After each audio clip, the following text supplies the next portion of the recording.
নমস্কার, আমি সৌভিক। নতুন ভিডিওতে সবাইকে স্বাগত জানাই।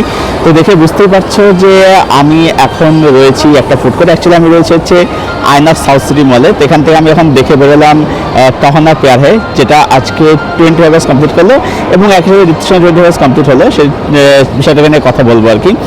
মধ্যে ঋত্বিকের সঙ্গে কথা হবে আর কি। তো দেখো, বিষয়টা হচ্ছে যে একজন হিরো যখন লঞ্চ হয়, আচ্ছা এখানে কিন্তু নয়েজ হচ্ছে, তো সরি ফর দ্যাট। তাই জন্য যখন লঞ্চ হয় না, তখন মানে আমরা দেখে বুঝতে পারি যে এই হিরো কতদূর যাবে, মানে এ লম্বা এসে করা কি লম্বা এসে করা নেয়। তো প্রথম যে ঋত্বিকের যে প্রেজেন্স ছিল সেটা কিন্তু লাজবাব ছিল, ঠিক আছে, অসম। এবং at the same time is a very good actor. প্রথম ছবিতে সে কিন্তু প্রুফ করে দিয়েছিল।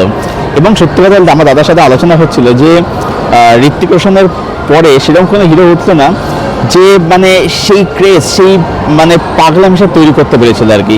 মানে ঋত্বিক আমার এখনও মনে আছে 20 আওয়ার্স পেরিয়ে গেছে ছবিটা আর কি, এবং ঋত্বিক রোশনের 20 আওয়ার্স আজকে কমপ্লিট হলো না আর কি।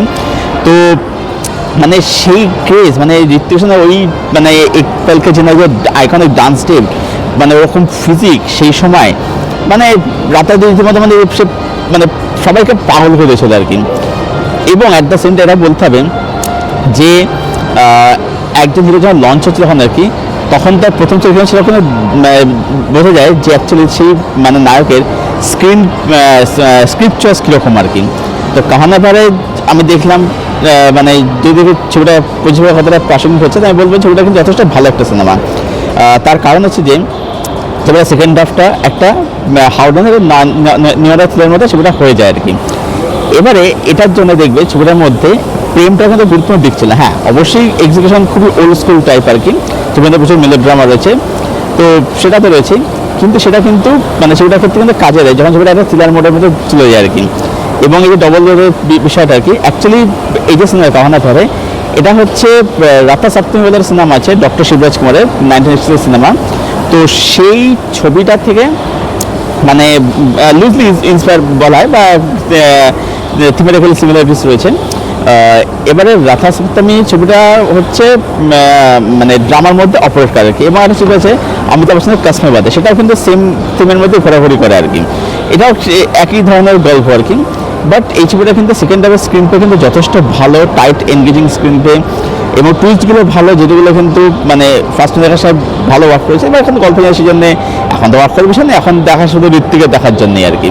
তো ঋত্বিক বুঝিয়ে দিয়েছিল যে অ্যাকচুয়ালি মানে লম্বা রেসে করা আর কি, কারণ looks, physique, dance, screen presence, ভালো অ্যাকশন করতে জানে এবং গলার ভয়েস, ঠিক আছে, মানে যে কারণে ঋত্বিকের সঙ্গে যেহেতু আমাদের সব কিছু গুণ ছিল, এখানে ঋত্বিক কিন্তু মানে রাতারাতি কিন্তু মানে মানে হিরো হয়ে গেছিল আর কি একদম, এটাই মানে বলার আর কি। ছবিও যথেষ্ট ভালো ছিল না। হ্যাঁ, ছবিটা ফার্স্ট হাফটা আমার কাছে একটু অ্যাভারেজ লাগছিল আর কি, কিন্তু ঋত্বিকের হিরো এন্ট্রি সব কিছু আর কি। আর বাদ বাকি দেখো এখানে ছবিতে ফ্লস দেখো, অ্যান্টাগনিস্ট যারা তাদের মানে ললিত তেল ছিল, আশিস বিদ্যার্থী ছিল, মনীষ বেল ছিল, তারা কাইন্ড অফ মানে অমধ্যমকে বাদ দিয়ে তারা কাইন্ড অফ ওই মানে ওয়ান ডাইমেনশনাল ভিলেন আর কি। তো সেই ফ্লসগুলো আছে, যে বলে treatment old school type treatment আর কি, অনেক কিছু ফ্লস এখন চোখে পড়বে আর কি। বাট ওই যে বললাম নস্টালজিয়া, ভালো গান ছিল, ভালো প্রেজ মুহূর্ত ছিল, সব কিছু ছিল আর কি।